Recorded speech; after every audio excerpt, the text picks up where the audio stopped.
Sometimes 15 years of experience isn't enough to prepare you for what the skies can throw at you. That March night, I discovered that aviation always has a new lesson to teach, even for someone who thought he'd seen it all up there. A lesson that would come wrapped in storm clouds and decisions that didn't allow for mistakes. It was a Tuesday like any other, when I took the controls of the Boeing 737-800 at Chicago O'Hare. The flight to Miami was scheduled to be a routine operation, 2 hours and 45 minutes, cutting through American skies on a seemingly quiet night. The pre-flight checklist went smoothly, and while my first officer Jake checked the last details of our paperwork, I watched the 180 passengers boarding through the cockpit window. Families heading home after days of business in the Windy City, executives wrapping up another cycle of endless meetings, college students returning to their hometowns, couples taking advantage of a few vacation days. Each face represented a responsibility I'd carried on my shoulders for a decade and a half. The weight of that responsibility never diminishes, no matter how many takeoffs you've made. In fact, over time, you come to feel even more deeply what it means to have lives in your hands. That specific night, that feeling would become more intense than I could ever imagine.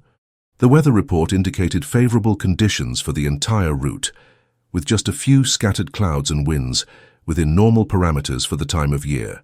Fuel was loaded according to operational planning, with regulatory reserves that would allow us to handle any minor unforeseen circumstances. At least that's what we thought at that moment, when we still believed the night would give us just another routine flight. Jake was an experienced first officer, one I'd flown with several times before. Our partnership in the cockpit worked like a well-oiled machine. He knew how to anticipate my operational needs. I knew his work rhythm and his reaction capacity in complex situations. This chemistry would be crucial in the next few hours, though neither of us could foresee that yet. Takeoff was smooth, as expected. We gained altitude quickly, leaving behind the lights of Chicago that glowed like terrestrial stars in the darkness of the night. Jake took control while I monitored the instruments and maintained contact with air traffic control.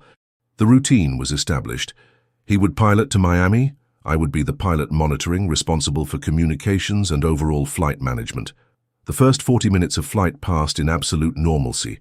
Passengers had already settled in, many taking the opportunity to rest after a long day of work or travel. The cabin crew served beverages with their usual efficiency, and the familiar sound of carts rolling down the aisle created that atmosphere of tranquility we all associate with nighttime flights. Some passengers were reading, others were already sleeping, and a small child looked fascinated out the window, watching the lights of cities passing below. Everything seemed to indicate we'd arrive in Miami on schedule, maybe even a few minutes early, due to the favorable tailwinds we were experiencing. That's when I received the first piece of information that would begin to completely change the course of our night. Miami Control reports temporary closure due to adverse weather conditions, the air traffic controller communicated, his voice coming through clear over the headset. The tone was neutral, professional, as always, but I knew that behind that message was a much more complex reality unfolding. Adverse weather conditions in Miami weren't uncommon this time of year. March often brings intense tropical storms to South Florida, but usually these storms were predictable, appearing in weather reports with sufficient advance notice for planning, and had relatively short duration. Something about this situation seemed different. I immediately activated the weather radar to assess the situation ahead of us. The equipment began mapping atmospheric conditions within a 300 nautical mile radius, gradually revealing what was happening at our destination.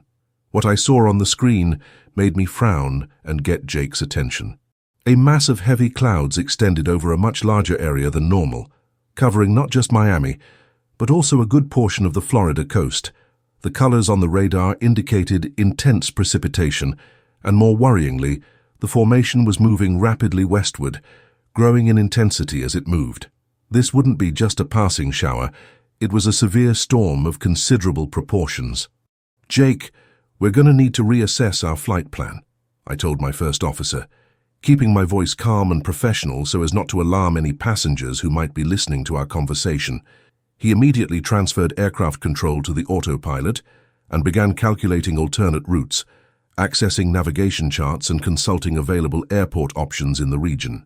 The options weren't many, and each brought its own challenges.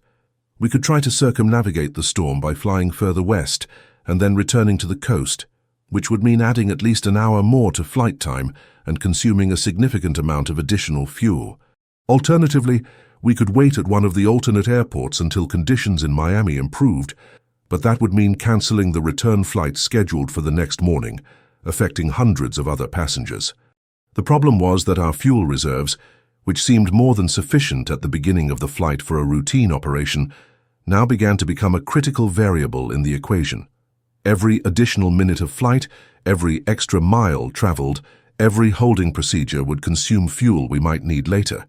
Jake was constantly calculating and recalculating, his fingers flying over the calculator while checking consumption and performance tables for the aircraft.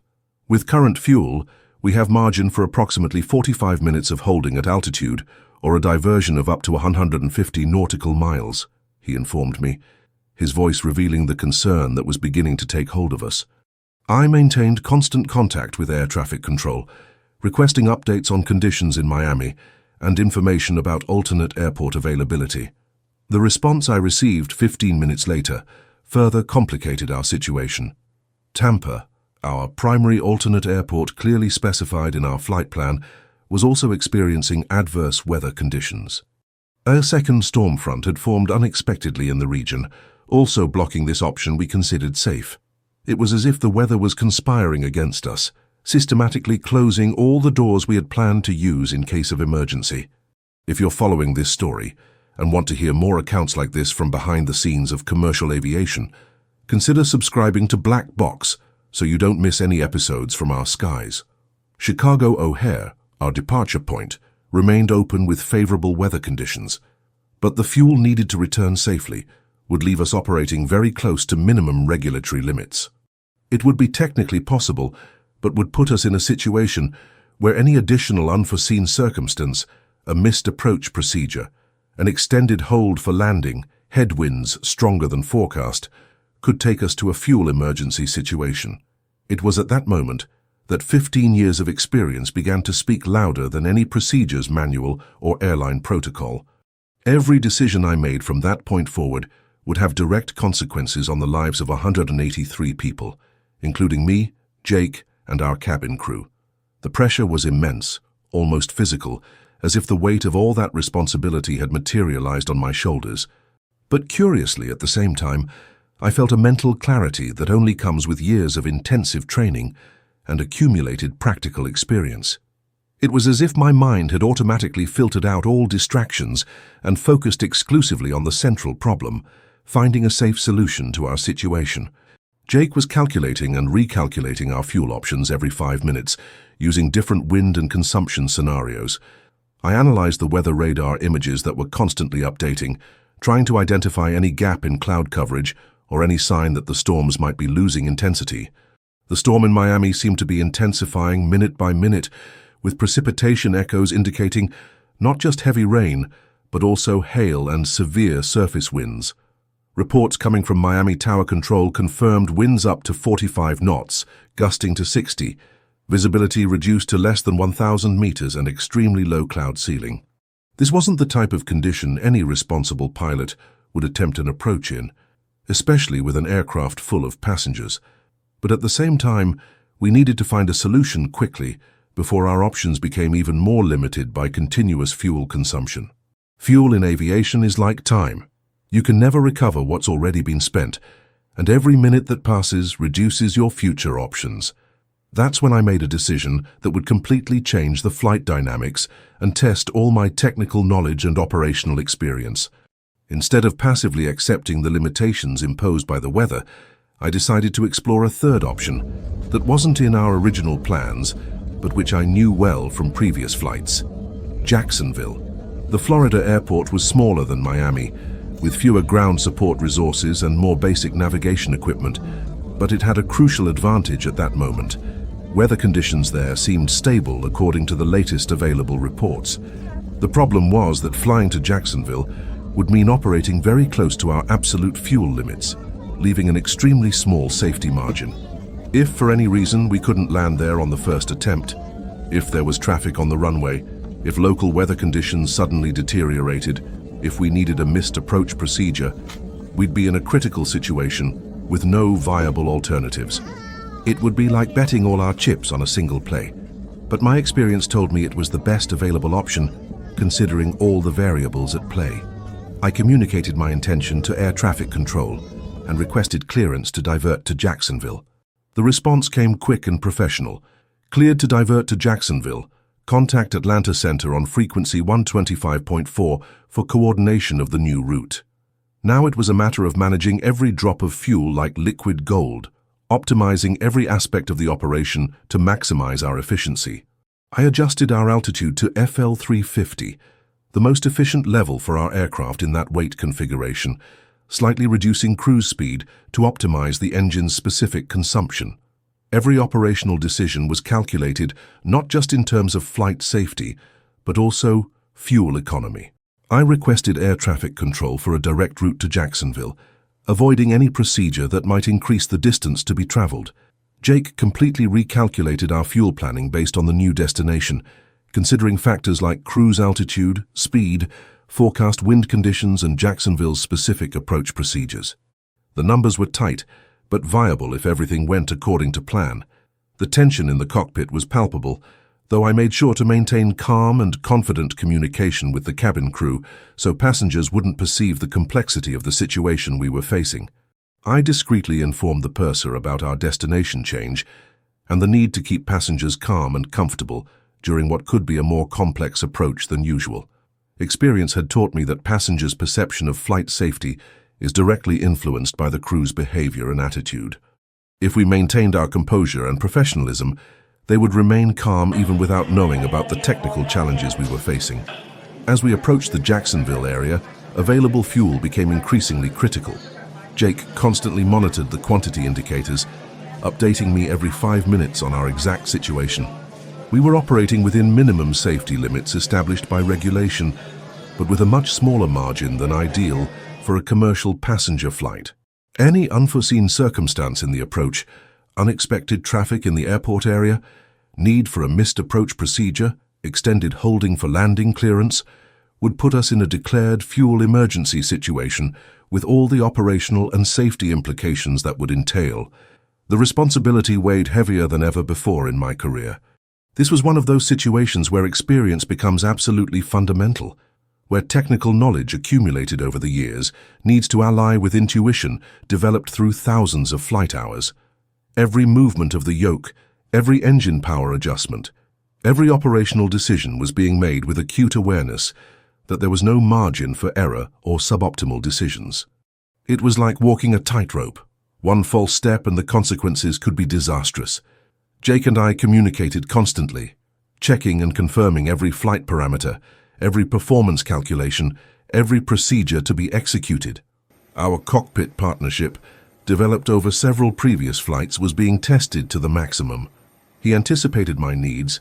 I completely trusted his calculations and analysis. It was the type of teamwork that's only possible when two experienced professionals unite their skills toward a common goal. When we finally established visual contact with Jacksonville's lights through the aircraft windscreen, I felt momentary relief, but knew we still had the most critical challenge ahead. Local weather conditions were favorable, with adequate visibility of more than 10 kilometers and winds within acceptable parameters for landing operations. But we still needed to execute an absolutely perfect approach, with no opportunity for a second attempt. Any error, any imprecision, any need to go around would mean we wouldn't have sufficient fuel for another approach attempt. I announced to passengers through the cabin sound system that we would be landing in Jacksonville due to adverse weather conditions in Miami, maintaining a calm, confident, and professional tone. Ladies and gentlemen, due to weather conditions in Miami, we'll be landing in Jacksonville. Flight time will be slightly longer, but we'll arrive safely. We appreciate your understanding and ask that you remain seated with seatbelts fastened. It's crucial that passengers perceive the situation is under total crew control, even when you're operating at the extreme limits of your technical and mental capacity. The trust they place in our expertise is sacred and must be honored through impeccable competence and professionalism. Don't forget to subscribe to the channel to follow more real stories from the professionals who dedicate their lives to keeping our skies safe. The cabin crew, trained to handle these non-routine situations, immediately began landing preparation procedures, ensuring all passengers had seatbelts fastened, tray tables stowed, and no loose objects that could become projectiles in case of a firmer than normal landing.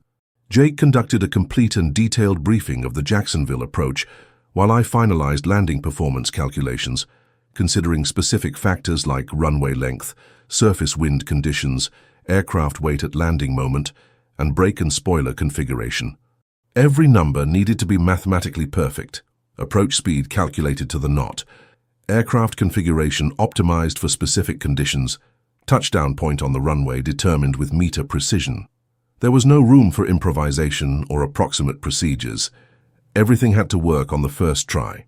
Jacksonville's air traffic controller received us with exemplary professionalism, providing all necessary information about runway conditions, area traffic, and weather conditions updated minute by minute. The runway was dry, winds were within operational limits, and there was no conflicting traffic that could delay our approach. All external factors were aligned in our favor.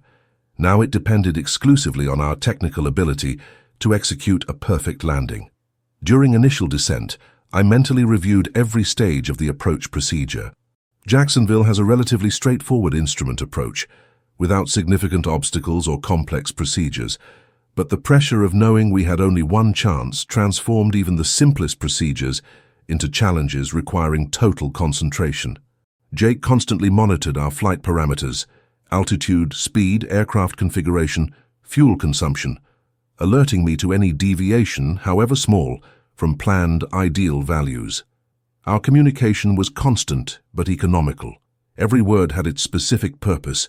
Every piece of information was relevant for safe approach execution. The final approach to Jacksonville's runways 07 was one of the most challenging and, paradoxically, one of the smoothest of my career. Challenging not because of weather conditions, which were favorable, or technical complexity of the procedure, which was relatively simple, but because of the psychological pressure of knowing this was our only real landing opportunity.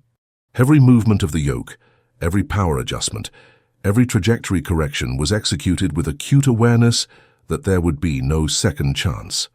I kept the aircraft perfectly aligned with the runway centerline, controlling descent rate with millimetric precision, constantly adjusting engine power to maintain an ideal approach path.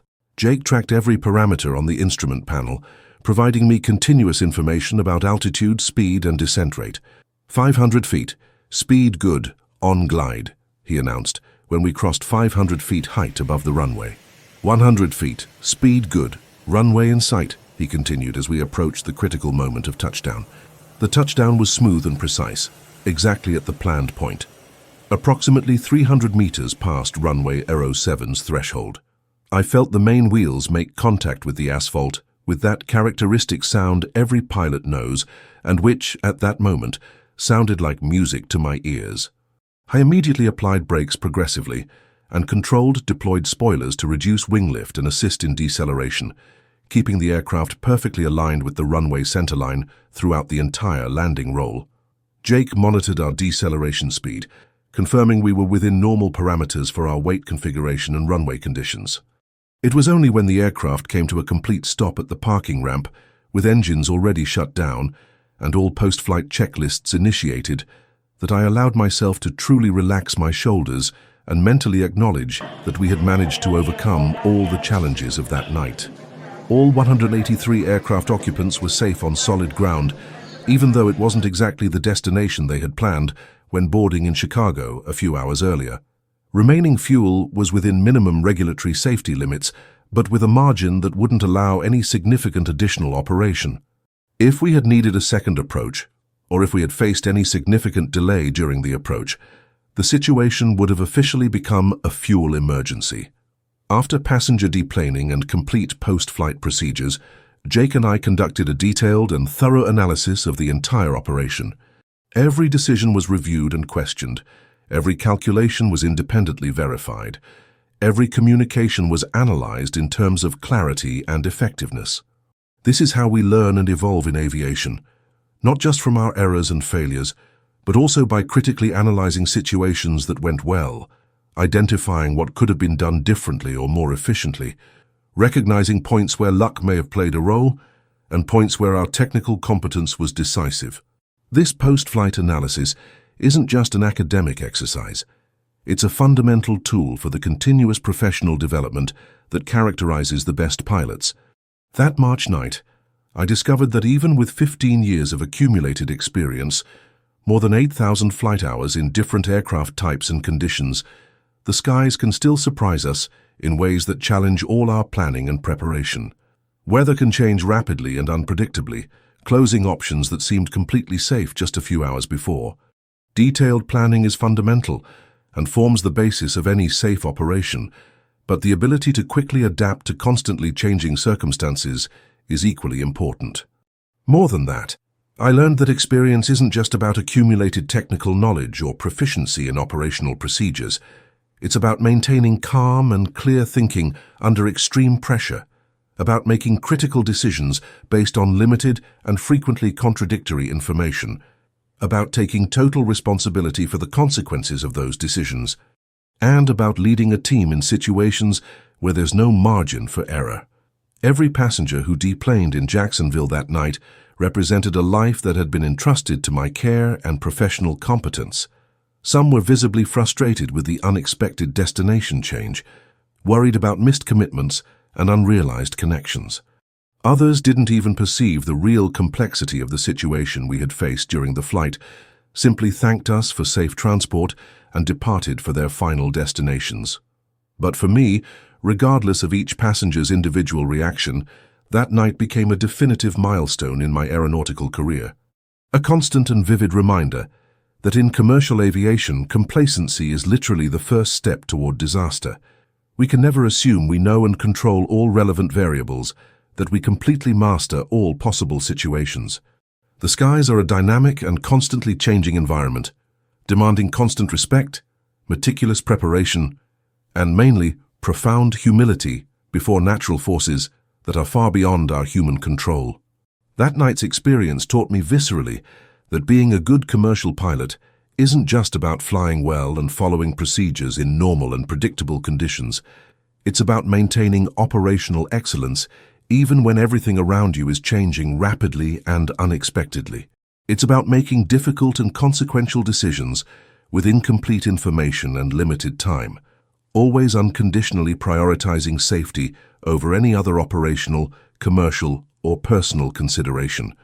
It's about leading by example, maintaining calm when others might panic, inspiring confidence when uncertainty dominates the situation. In the days and weeks following that memorable flight, I received detailed feedback from the airline about our non-routine operation. All decisions we made were thoroughly analyzed by experienced supervisors and considered not just appropriate, but exemplary within the company's safety procedures and operational protocols. The Flight Safety Department used our case as study material for other pilots, demonstrating how experience, combined with solid technical judgment, can resolve complex situations without compromising safety. But more important than any external evaluation or institutional recognition was the personal and deep certainty that I had done absolutely everything within my power to ensure the safety of everyone aboard. That certainty is what allows a pilot to sleep peacefully after each flight, knowing that every decision was made based on the best possible judgment under the specific circumstances faced. Commercial aviation is a profession that doesn't allow the luxury of second chances in many critical situations. Every decision can have definitive and irreversible consequences, and that immense responsibility accompanies every professional pilot from the first day of basic training to the last flight of their career. It's a weight we carry with pride, but also with a deep sense of responsibility. That night in March, I faced a situation that tested not just my technical skills accumulated over the years, but also my leadership capacity under extreme pressure. Leading an experienced crew, reassuring concerned passengers, and making critical decisions simultaneously is one of the most challenging aspects of the commercial pilot profession. But it's also one of the most gratifying and enriching experiences when everything ends well, and you know you made the difference between a safe flight and a possible tragedy. The diverted flight to Jacksonville became a personal case study I frequently revisit in my mind, especially when facing complex operational situations. I retrospectively analyze every decision made, every communication carried out, every moment of hesitation or certainty. This constant and honest reflection is an essential part of the continuous professional development of any serious aviator. We learn not just from our errors and failures, which fortunately are rare in modern aviation, but also from our successes and achievements, always seeking ways to improve our performance and our ability to deal with the unexpected. If stories like this spark your curiosity about the behind-the-scenes of commercial aviation and the challenges faced by professionals who keep our skies safe, subscribe to Black Box and share with other aviation enthusiasts. Today, whenever I fly over the southeastern region where we faced that unexpected storm, I automatically remember the night when 15 years of professional experience were put to the severest test of my career up to that point. I vividly remember the physical sensation of responsibility I carried on my shoulders, the mental pressure of making critical decisions with limited information, and the deep and lasting satisfaction of seeing all passengers deplaning in complete safety, even though it was a destination they hadn't planned when boarding in Chicago. Aviation taught me that true professional success isn't measured just by flights that pass without problems or setbacks, following exactly what was planned, but also and mainly by how we deal with unexpected challenges and situations that test our limits. It's the ability to maintain calm when everything seems to be going wrong, to find creative and safe solutions to complex and unique problems, and to never, under any circumstances, compromise safety, no matter how difficult or pressuring the situation faced. That striking experience deeply reinforced my passion for aviation and my respect for the skies we explore and pioneer daily. Every flight is a new opportunity to learn something new, to grow professionally, to contribute to aviation's general safety, and to honor the sacred trust passengers place in our expertise and dedication. It's a responsibility I carry with immense pride, and that fundamentally shapes every decision I make at an aircraft's controls, from pre-flight checklist to the last post-landing procedure. Sometimes I wonder how many of the 180 passengers from that flight to Jacksonville actually know they experienced a situation that could have had a completely different outcome if the right decisions hadn't been made at the exact and critical moments. Probably the vast majority will never know about that night's behind the scenes, the fuel calculations, the limited options, the time pressure. And maybe that's better. They trusted our competence and arrived safely at their destination. Whenever someone asks me what I love most about aviation, I remember that night, not for the drama or tension, but for the certainty that when everything was on the line, we managed to honor the trust placed in us